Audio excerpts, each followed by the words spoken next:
the storm with your heart. Play the storm with your heart. Let's go to the Cowboys next. Oh man, you can I'm gonna let you cook on this one because you're the Cowboys fan, so we could really just talk about all your stuff. But before that, I just want to make sure that we remind people of the depth chart of just off season. Matter of fact, what off season? Y'all haven't done much of anything in the off season. So do I really need to talk about you guys' off season besides the fact that you haven't signed anybody and you haven't re-signed anybody? I mean, it's nothing really much to talk about. Cowboys. Par for the course for the Dallas Cowboys. Doing nothing in the off season. Yeah, so I mean, so we'll just skip the off season. We'll just skip the free agency because you didn't really make any moves. Let's see here. Okay, so when we look at it for the draft picks, we already know y'all drafted Tyler Guyton. You didn't want that. That's your guy, man. That's your guy, Tyler Guyton. They were projecting him to go to the Packers, but he went to the Cowboys instead. So that's your guy. And round 2, Marshawn Leland, DN from Western Michigan. Never heard of the dude before. How you feel? First of all, how you feel about these draft picks? I mean, Cooper B. I wasn't too ecstatic about the first 2 picks, Guyton and Nealon, but I was very excited about Cooper Beebe because he can not only play left guard, he can also play center. And we got rid of Biotish, and we have our current center in training camp right now is Brock Hoffman, and he's not terrible, but I think Cooper Beebe would be better in the long term. So I was excited to hear about that. And I think after we drafted Cooper Beebe, we drafted. I don't know if we had 2. Who's the next draft? It was was it Luafau? Yeah, Luafau from Notre Dame. Yeah, I like Maris Luafau. He's a very smart linebacker. They moved him all over the defense when he went to Notre Dame, right? Yeah. Yeah, they moved him all around the defense at Notre Dame, which probably wasn't really a good idea to do all that. So his coverage grades are a little funky on PFF and all that stuff. But that's because they had him playing they put him nickel. They'd have him at safety sometimes and linebacker and all that stuff. But from what all the coaches have been saying, they've been raving about Mike Zimmer. Have been raving about this guy. They say he's super smart. He understands. He knows what he's looking at, and he's been with the ones in training camp. So I'm expecting him to be. He's supposedly one of the starters. So I got high expectations for that guy. I think we drafted corner Kate. Is it Kason Wallace? No, it's Kalen Carson. Kalen Carson from Wake Forest. Yeah, he went to represent Waldorf, Maryland. Okay. Yeah, he's been getting some run with the ones because Trey Diggs isn't fully healthy yet, so he's still getting ramping him up and stuff. Man, I'd rather take it. I mean, it's just Trayvon Diggs. He don't really need too much practice. He's an all-pro corner for crying out loud. But so I mean, they said people on the team are saying he's going to be a good player in this league. My main concerns with the Cowboys is currently the offense, because as it stands right now, Brandon Cooks is the number 1 receiver at training camp, and I wonder why. Was it this? I feel like someone's missing here, like a guy that was really good. Oh yeah, Ceedee Lamb. He's nowhere to be found. And you know why he's nowhere to be found? Because Jerry and Stephen Jones are terrible at running the organization. It is absolutely disgusting. They don't want to pay these people. I don't understand. Seriously, I'm gonna give you. Last year, we could have signed Dak Prescott to about a cool 50-something mil a year. Guess how much he's going to cost to re-sign him this year? 57. 60 $60+ million. $60 million? That's insane. And you want to know why it's costing that much? Because the longer you wait to pay a QB, the brick just keeps going up. They watch all of these dudes get their money, pay their guys, and the Cowboys didn't think, maybe we should pay our dude now so we don't have to pay even more in the future. They ain't think of that. They saw Tua get his contract. They saw Kirk get paid. Oh, who cares? They saw Tua get paid. Oh, who cares? They saw Jordan Love get paid. Oh, who cares? Like what? Like I'm supposed to believe this is a competent organization. Me, no, absolutely not. And then the whole Micah Parsons, he's technically not due for money just yet, but we all know Micah's gonna get about 30 a year because that's how good of a defensive player he is.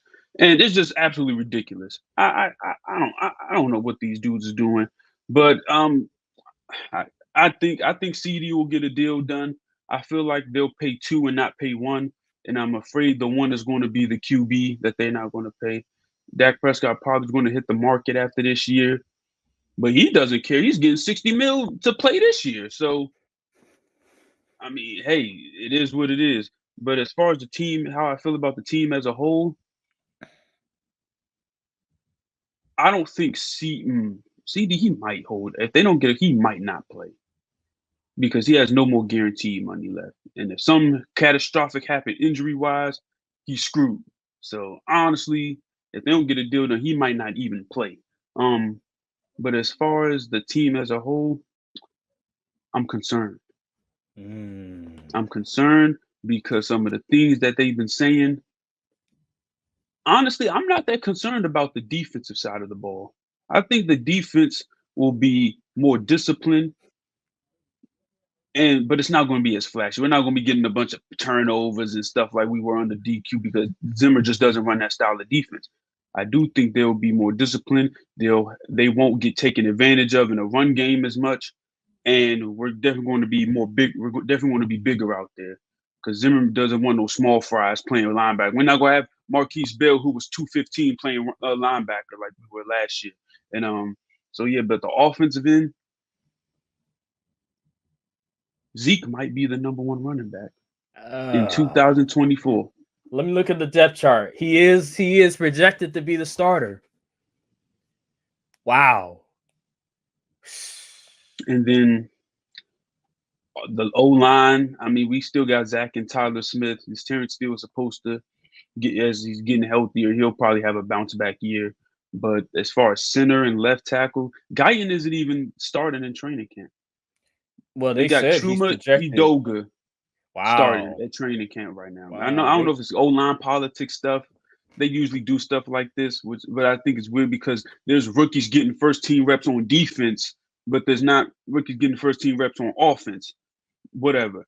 But another offensive nugget, Brandon Cooks, number 1 receiver in Big 24. Nah, that ain't gonna work. And then our wide receiver 3, Jalen Tolbert. I expect him to be about around wide receiver 3 level, maybe wide receiver 2. He's been making some flashes at camp, which is great to see. But it's a lot of unproven guys out there. We outside of Brandon Cook, there's a lot of unproven guys at receiver. Obviously, you still got Jake Ferguson, who's like that. I might draft him in fantasy. It looks to be seen, but I'm kind of concerned. But all in all, I think this team, if something catastrophic doesn't happen, I still think this team can win 10 games. If they get a Ceedee deal done, I think we can win 10 games. It's just because the team is still talented. It's still Dak. It's still Ceedee. It's still Micah. It's still Trey Diggs, D-Law, all of those guys. So I believe this team is still a 10-win team. Yeah, especially with the division. Yeah. That division is garbage. You know, being in a garbage division, you have the leeway to not have to worry about necessarily dealing with the fact that you're going up against top competition. I mean, the only competition you really have is the Eagles. The Commanders, we don't really know what to expect from them, and the Giants are an afterthought at the end of the day. So this team, I don't know. I'm not gonna pick them to win the division because every year the division winner is different. It's been like that since, I believe, 2004. 03. So, 03, God. So you already know when a team wins a my bad. division. I think it might have been 04. Whatever year that was, I think the Eagles went to the Super Bowl. I think that's when it started. Yeah, so ever since then, it's been a different division winner. So we already know. As much as I hate to say it, but it's definitely gonna be a new division winner. It's not gonna be the Cowboys this year. So my guess, like. Yeah. So we'll get to those predictions, but overall, this team, they're not gonna be bad. The Cowboys are never bad unless it's like a significant injury. I'm not going to predict a major injury is going to happen to Dak Prescott. I mean, that's unprecedented. So I think this team could win 9 to 10 games. I just think they're too talented, like you said. They still have some dudes on the defense: DeMarcus Lawrence, Oza Digizua, Micah Parsons. They brought in Eric Kendricks. He's fallen off a bit. I don't know if he's washed, but anywho, Deron Bland. He's better than what we had last year. Yeah, Deron Bland, Malik Hooker, he's pretty solid. Donovan Wilson, Trayvon Diggs, we don't know when he's going to come back. He might come back later in the season. So, yeah, man, I think this team's just too good. Oh, he'll be ready week 1. Oh, he'll be ready week 1? Okay. Yeah, he'll be ready week 1. He'll be back. He'll be back. So, you guys still have a talented team. Mike McCarthy, he's playing for his job. If you guys don't play well this year, he's gone. So, I expect to be some sense of urgency from him. So yeah, about 9 to 10 wins is, I think that's what we should project for the Cowboys, and that's how I look at it. So yeah, about the same for the Cowboys every year, about 9 to 10 wins. Should expect that. All right, let's go to the Eagles, the final NFC East team. The Eagles have they always been making moves every single year. Howie Roseman, he's always on the phone, getting stuff going. Let's see. Eagles depth chart. The thing with the Eagles that is a major question mark is one, actually, they have a lot of questions. What the hell am I talking about? There's a lot of questions with the Eagles. One is the offense. The offensive scheme, you bring in Kellen Moore. What is that going to look like? And defensively, you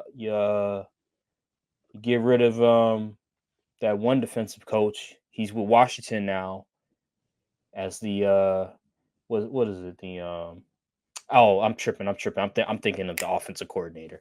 Yeah, so you change defensive coordinators and offensive coordinator. Whew. It's a big deal. Let's see. Eagles. They drafted a lot of talent. Mm-hmm. Eagles draft picks.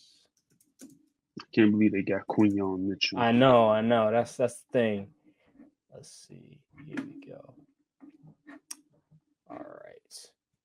Eagles coaching staff. All right.